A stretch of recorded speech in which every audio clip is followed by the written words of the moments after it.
Welcome to the next podcast from Millinery.Info. I'm your host, Lauren Ritchie. Thank you for joining me today for this episode with Faye Partridge. Faye was a joint winner of the 2022 MIMC Competition with her piece, Wedding Heaven. I'd like to thank our wonderful podcast sponsors for making this episode possible. Judith M. Millinery Supply House, Be Unique Millinery, House of Adorn, The Essential Hat, That Millinery, Hatters Millinery Supplies, Lifted Millinery, Hat Academy, Hats by Lico, Hat Mags, Louise Macdonald Millinery, Millinery Australia, and Best Western Apollo Bay Motel and Apartments. You can find a link to each of these businesses in your show notes, either in your podcast app or through the Millinery.Info website. If you've been enjoying listening to this podcast series, I'd like to invite you to show your support through becoming a Patreon of Millinery.Info. We've made a few changes recently to our Patreon levels. So if you head over to www.patreon.com/millinery.info, it will show you all of our levels in your currency. To give you an idea, we have a small thank you to Millinery.Info. Millinery.Info, you inspire me. All the way up to becoming a Millinery.Info podcast sponsor. Thank you so much to our current Patreon supporters, and thank you for making this episode possible.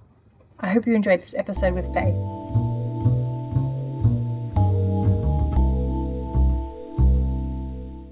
Thank you so much, Faye, for joining me today for the Millinery.Info podcast. It's wonderful to be talking hats with you. You were the joint winner of the 2022 MIMC competition. Congratulations. And could you tell us a little bit about your award-winning piece? Yes, right. Well, thanks, Laura. It's just a thrill to be here, and it's a thrill to be a joint winner, I can tell you. The piece that was required for the competition was under the theme of Mother of the Bride. And we were each given three dresses that we could choose. We could choose one of them to make the hat for, or you could choose more if you wanted. So when I looked at it, I knew immediately that I wasn't going to do the organza floral dress. Yes. And then I looked at there was a copper-coloured dress with a lot of beading that pulled in the waistline. Yeah. And I looked at that for quite a long time because it took my interest. Yeah. But I had trouble working out how I was going to get what kind of hat I was going to put on the head with this really narrowed, accentuated waistline. Whether it should be a big hat, a small hat, a forward hat, a back of the head hat, I didn't know. So then I changed over to the cobalt blue dress, and it was interesting because it had an irregular hemline. It had one arm without a sleeve, and it had the other arm with a sleeve that has slashed right down the middle of it and a cuff. Yeah. And so with all of this movement in this dress, it was like, how on earth do I get a hat on top of the head there? Because, and I sort of thought about, well, maybe if my eye is going from this side or that side, where do I need the hat to begin and end? And so I decided that maybe it was, your eye could come from either side, and you really needed something on top of your head that was just going to allow your eye to keep moving around wherever. So I decided to go with that one.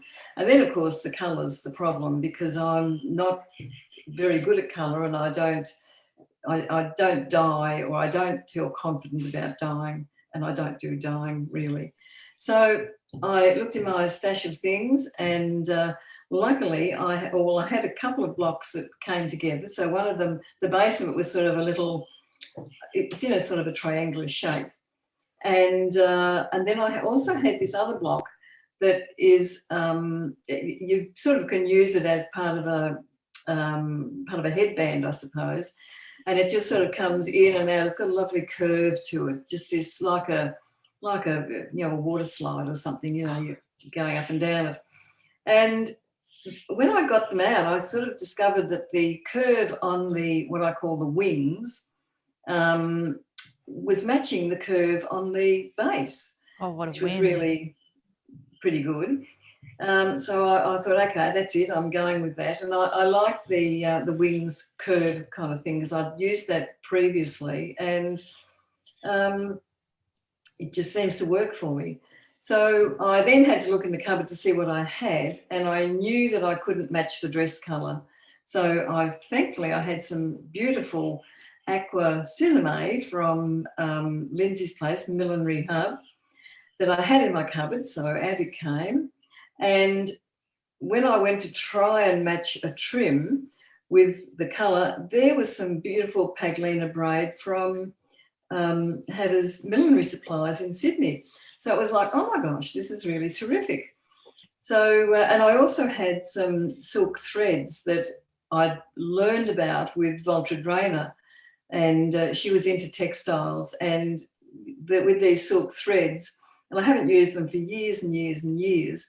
Well, not that long, I'm not that experienced, but I haven't used them much lately because, and so I thought, well, I'll get them out and I'll give them a go. I mean, I had the beautiful blue, and I had the blue of the cobalt and the blue of the cinema I was using. So and you felt them onto the hat. So I felted these threads onto the hat, and it was like, wow, this is terrific. The other thing I did was Laura Dunnington, who I met at the Essential Hat, and she was telling me one day how she always sketches out her design, which I never do. I did try it, a few times, but I've forgotten about that now. I don't sort of do it. So I thought, I'm going to sketch. Laura sketches, so I'm going to sketch this out as well. And it was really good because it kept me focused on what I was wanting to do rather than allowing, if I just put it over here, if I just add this or that. So it really kept me focused.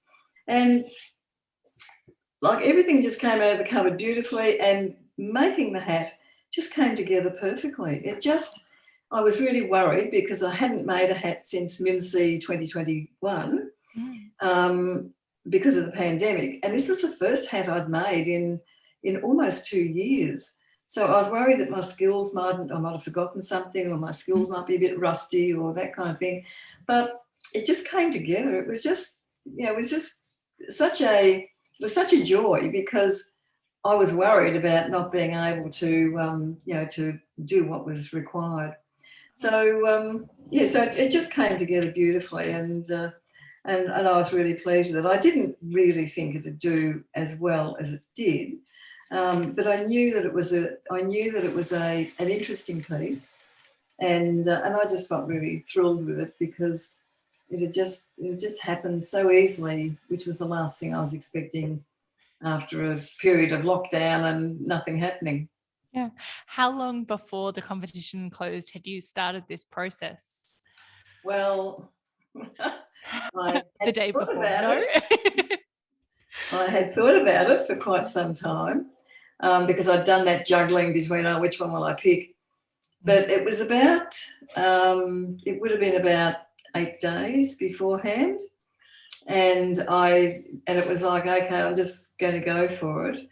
I knew that I had the materials, and I knew that I had blocked both of these blocks previously for different things. So I knew that they came together, or I knew that, I was able to block them.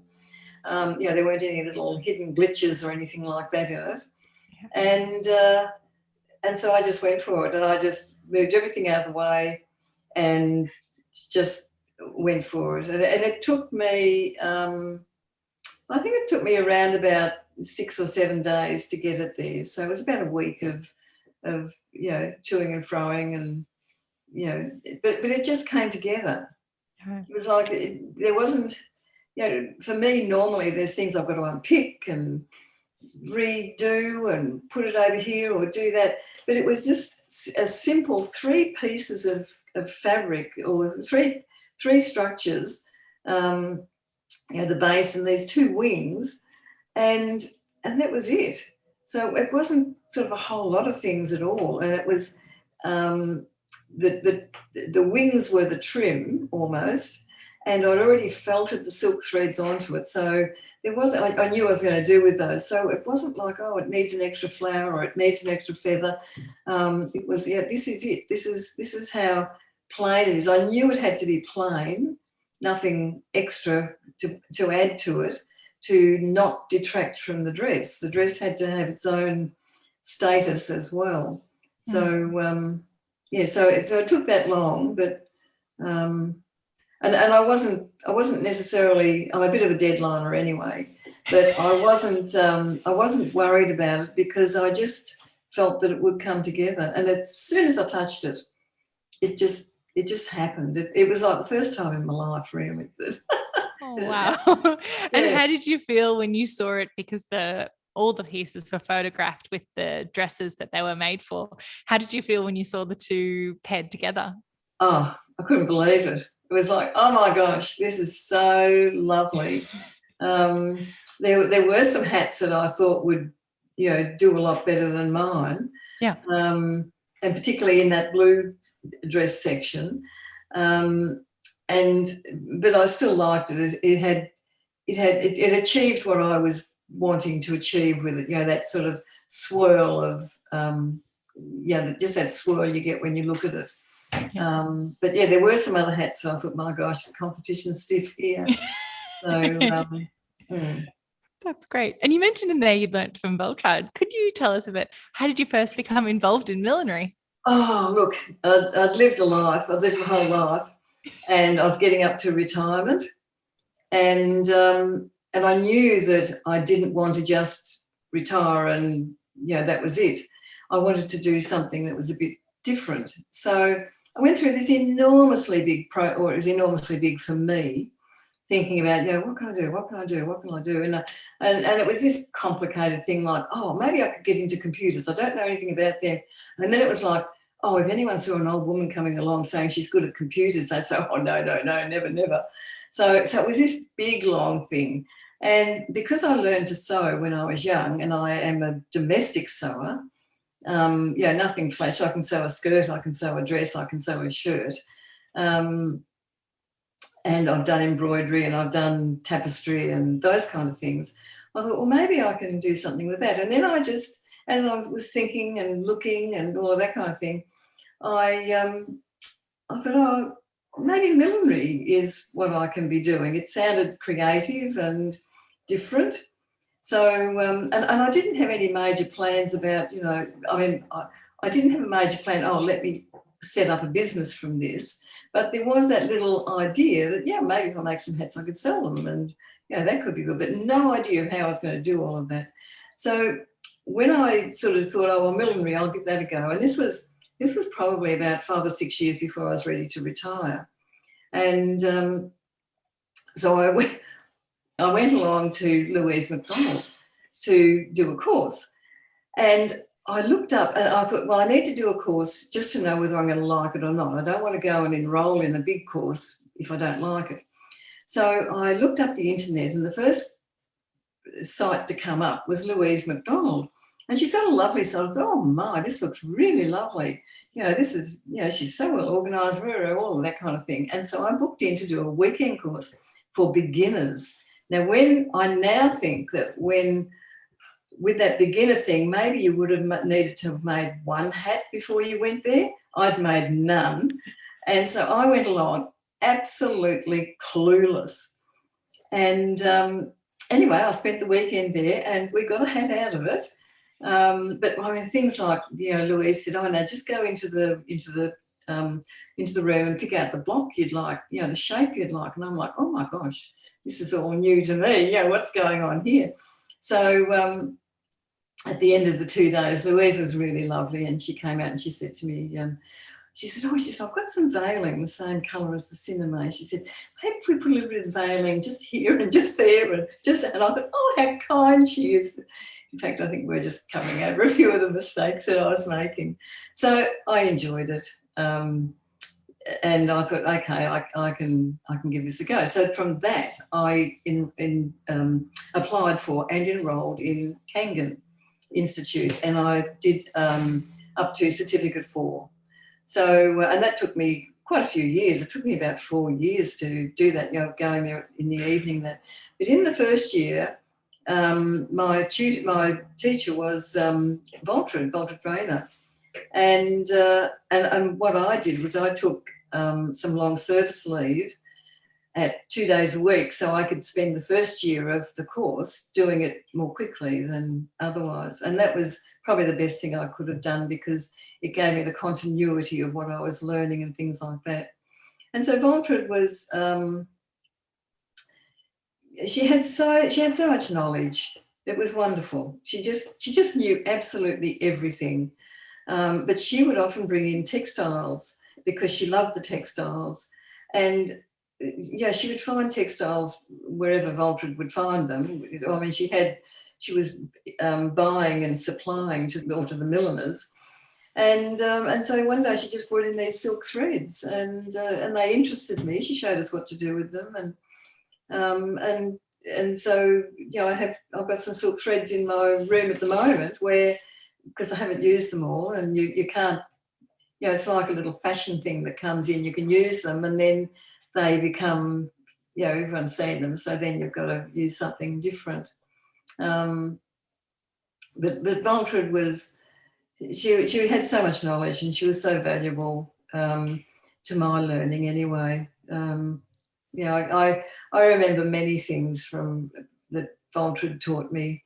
Like one of the things she did teach me was, I can remember one day there was one of the other students had a huge mop of hair, gorgeous hair, beautiful, curly, and it was like a crowning glory. It was big, and it was gorgeous. And she'd made a hat, and she was putting the hat on, and for some reason she'd asked me to help her or whatever. And this student, and I kept wanting to put the hat towards the front of the head, and this other student wanted to put it on the back of her head, so you couldn't see it because of all this gorgeous curly hair all around. And I kept moving it forward, and she kept moving it back. And Waltraud was watching us, and she stopped us and she said, "You've got so much learning here, in this interaction that you're having. You've got a customer, and she's not wearing the hat where you want her to wear it, and she's putting it where she wants it." And so it was like, oh my gosh, just from that little episode, there was so much for me to learn.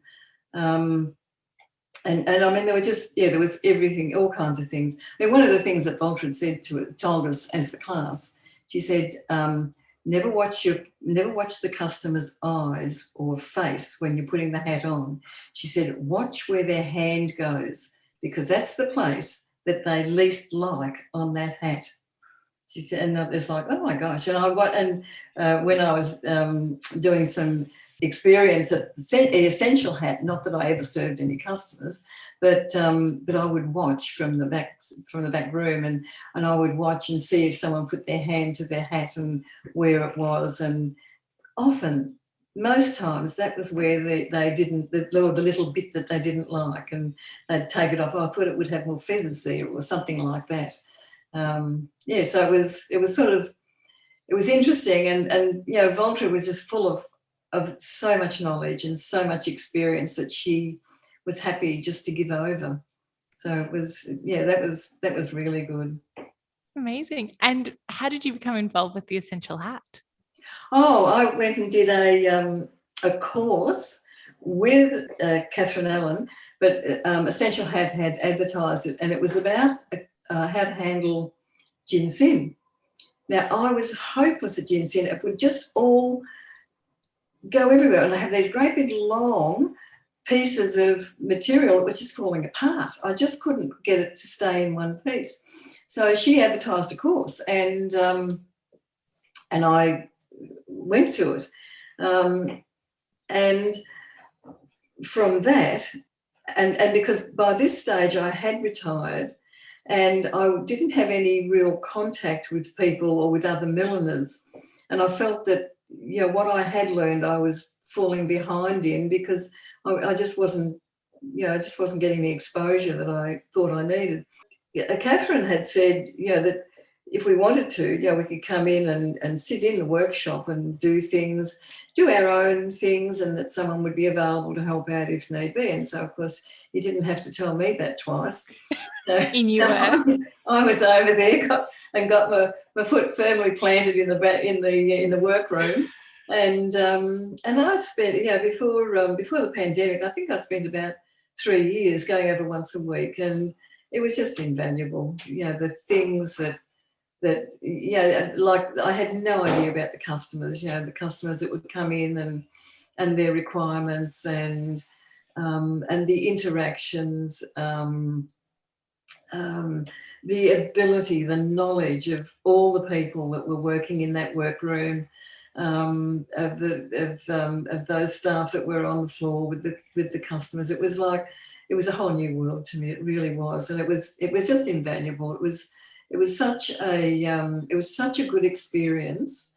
You know, it boosted my confidence in an enormous amount. On the other side of it, it took a little bit of my confidence away, because it was like, oh my gosh, I could never make these kind of hats. These are so spectacular. You know, when you saw, you know, Laura Dunnington in the workroom, just like, she was amazing. And then Brianna, who knows absolutely everything and can manage everything. She's just stunning. And that was like, oh my gosh, I don't think I can ever be like these women. They're so accomplished at what they do. So I'll always be grateful for that time there. It really has been so important to me. And certainly now that we're through the pandemic, it's like, oh yes, I can keep on with this. So I know what's happening amazing. now. So And yeah. how does the Essential Hat team, how did they work together? Because it's both a shop front and a work room or studio space as well. How did that work when you were in there? So look, they were just terrific. They really were. They just worked so hard on the hats. They were so keen to make sure that the customer had exactly what the customer was wanting. The ideas that they could, you know, sort of workshop was stunning. And the idea, look, you know, oh yes, we can do this, oh yes, we can do that. And I love that way of going about things. And sometimes Catherine will say, oh, we need some dyeing done, and off would go someone to do some dyeing, and I'm like, oh gosh, yeah, I could never do that. And I didn't, you know, like even serving a customer was like, oh my gosh, I don't think I could ever do that. That it was just so, it was so valuable. And just to see the ideas that come forward, the way that they go about them, to be able to see the way that the staff could interpret what someone was wanting, that was really valuable to me to learn that. So it was just amazing. And just all of the kinds of things that they knew that I had not, that I didn't know or had not been exposed to. It was really valuable. Yeah, it's amazing the power in the team that everyone brings their expertise, and you know, captain in the middle, making sure that everyone's got their area covered is a great skill. Yeah, and I think too it is a great skill, and I think too that the people that were there were so involved in millinery that they participated. They would have one ear cocked, ready. You know, if there was a customer and they were wanting something, and you know, someone would just go and remember there was a particular flower in a box over here or in the storeroom there, and they would bring it out and just bring it down, and you know, and there was this sort of unwritten, or no words were said even. It was just laid nearby so that whoever was serving that person knew that it was there and that they could, you know, offer it as an extra or as something else to add to the hat. It was really, it was really, really good, really lovely to see all of that. Do you have a studio space at home that you work in, or what's your studio setup like? I have what I call a hat room, and that's because you know, children have left home, and I now have a spare bedroom. So I've commandeered that, and that is my hat room. I haven't got yet to the stage of calling it a studio, and usually it's pretty messy, and I have to quite often have a tidy up before I can actually get on with whatever it is that's next. So yeah, so it's just a bedroom. You know, I put some shelving and things like that in it, and yeah, stocked up pretty well, and nice light that comes in. So important. Yeah, and sort of, yeah, it's just a comfortable space as far as I'm concerned. That's great. And at the MIMC 2019, I'm going to go with, convention, you taught a unique material, a class in a very unique material. Could you share with us about that? Oh gosh, Lauren, you've got a good memory. Well, that material was cane, and I had been via Essential Hat. Myself and one other person had gone off to do what was called wearable art, and it was I can't remember whether it was a day or half a day, and not knowing even what I was going to, but the wearable art. I think it was actually in Louise Macdonald's studio, and so the wearable art was about dealing with cane and making cane into whatever structure you wanted it to be. Oh, wow. And so the wearable art was like, you might have a big skirt full of, with rows and rows of cane, and it just would expand out. And so what the person that was teaching it had done is say, okay, maybe we can apply this to millinery. So we'd all come there with, what would we like to make in millinery from the cane, and we were taught how to soften the cane, how to then keep it in the shape that you wanted, and then how to put it all back together. So, and we made some, as you do when you go to your first, workshop, you make things that are like, oh yes, I know how I did it, but I don't think I'd ever wear it, kind of things. And so, but from that, I thought this cane actually has you could do a lot of things with it.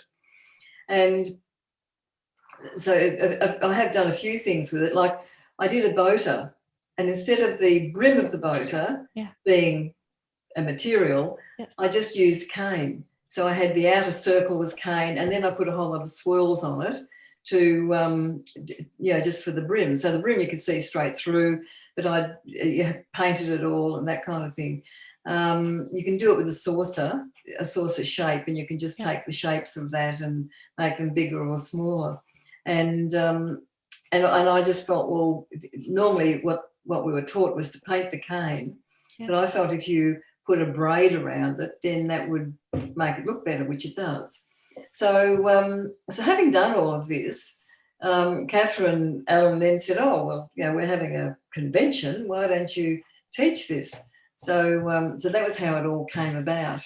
And it was good because there were people in the class who were making things way beyond what I could have even imagined, though some of their things were really good. So they took up that concept easily and just did things with it. And probably for some of those people, their ideas of space and the way things move is far better than my ideas or my ability to see those things. So some of the things that were made were quite good. That's so, amazing. but I was just there, sort of talking about the process that I'd learned about. Yeah, it's amazing to see the transformation or the evolution of what you'd learned and how you transformed it to be your own, and then to see it even go beyond that in the students you had in the class. Well, it is, but it's also just part of how some people think or how life goes or that kind of thing. I mean, there's things that I just did not have a clue about. When I came to millinery, like things like colour. I knew nothing about colour. It was like I'd been living in a cave. I knew nothing about colour. I knew what colour I liked, but I didn't know how to mix colour or anything like that. And so learning that has been really valuable. Shape of the face. I didn't know about the shape of the face.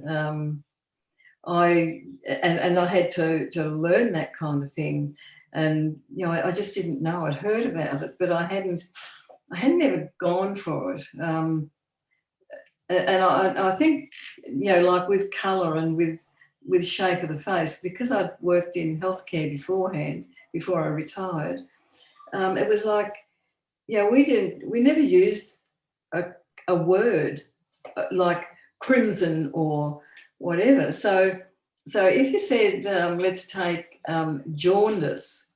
Now, jaundice, you go yellow. So we never said it's yellow or pale yellow or mustard colour or anything like that. It was just jaundice. That's it. No other word is used.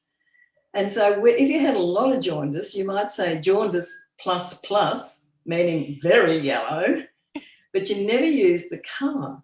So the same with blood or fresh blood. Let's say fresh blood. So fresh blood has a different colour from old blood. But you never said crimson or scarlet.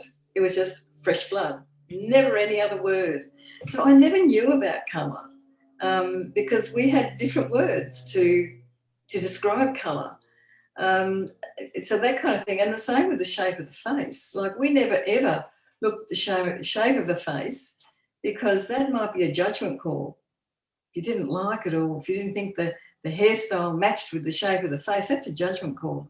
So we might be interested in the shape of the head or whether one eye worked and one didn't, or whether there was a droop of the mouth, or whether there was pain in this face, or whether there was distress. Or so you're looking for all those things, but never the shape of the face. You'd steer clear of that because it wasn't relevant.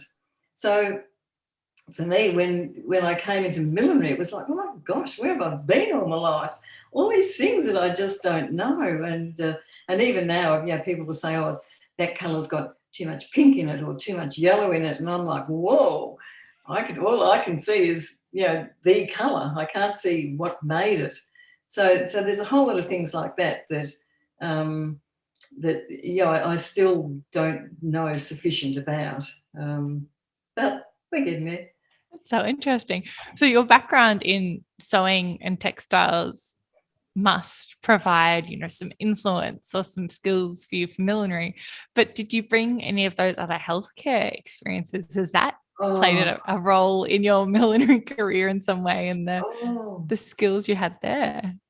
I can't think of any because it is entirely different. Yeah. I think the creativity in healthcare, you have to be fairly creative about what each person can do with the situation that they're in. So that can be a bit creative, and that probably is the main thing.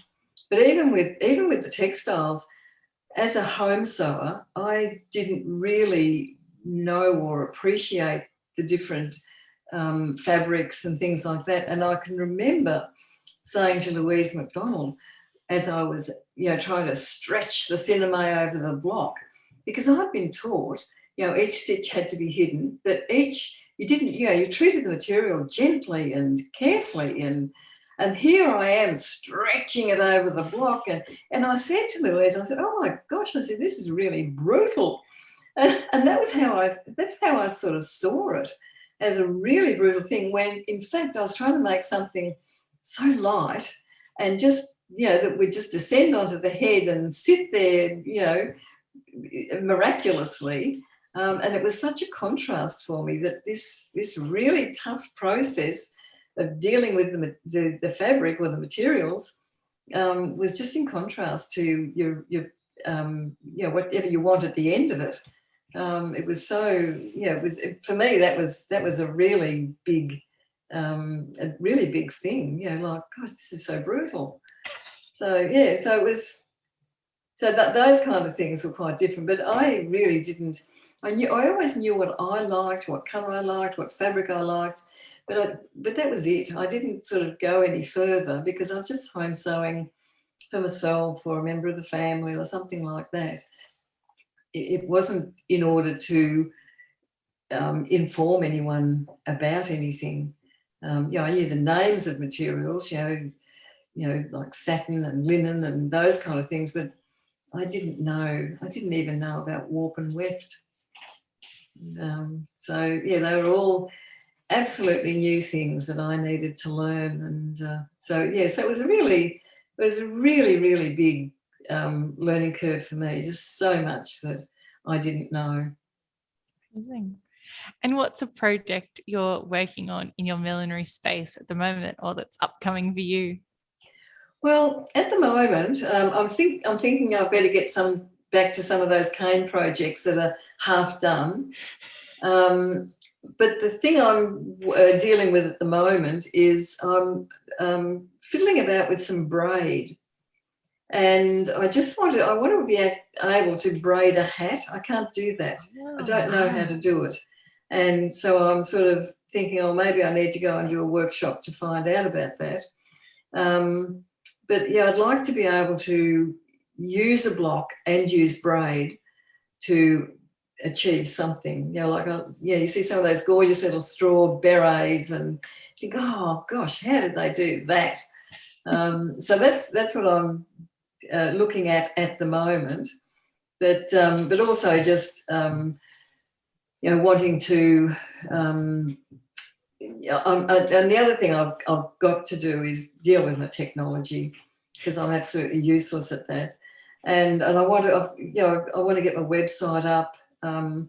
Since I've been a joint winner in this, there've been people that have wanted to follow me, and I keep having Google saying to me, people are following you, but you're not following them. And so I've got to do something about it. So for me, it's like, yeah, let's get some braid going. I might do some more with the silk threads.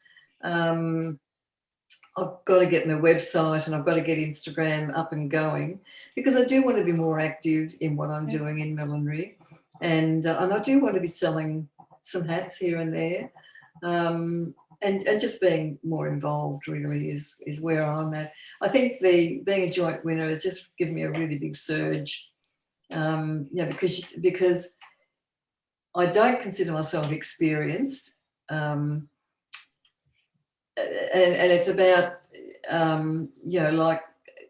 it's about trying to just do better all the time, and just getting that kind of experience, and just being able to connect up with different people just to talk about, or to know, or to work out how things are going. So that's sort of where I am at the moment. I'm just sort of after the pandemic, I'm sort of on a renewed surge of what could be happening or what should be happening. Well, thank you so much, Faye, for sharing your journey in millinery and your amazing winning piece with us. We can't wait to see what braid hats you're working on next. It's been fantastic. Thank you for joining me for this Millinery.Info podcast. Thank you, Lauren. It's been lovely talking to you. Thank you.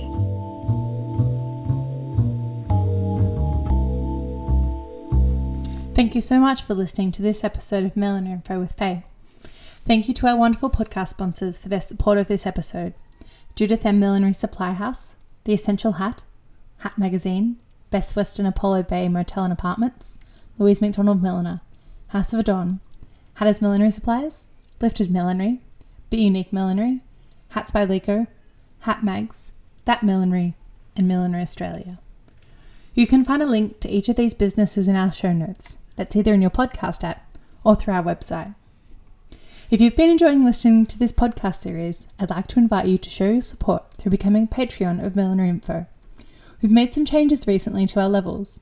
If you head over to www.patreon.com/Millinery.Info, you will show each of these tiers in your currency. We have a small thank you to Millinery.Info. Millinery.Info, you inspire me. All the way up to becoming a Millinery.Info podcast sponsor. Thank you to our current supporters for making these episodes possible. We're so grateful for your support. Thank you for joining me for this episode. I'm your host, Lauren Ritchie, and I look forward to talking hats with you again soon.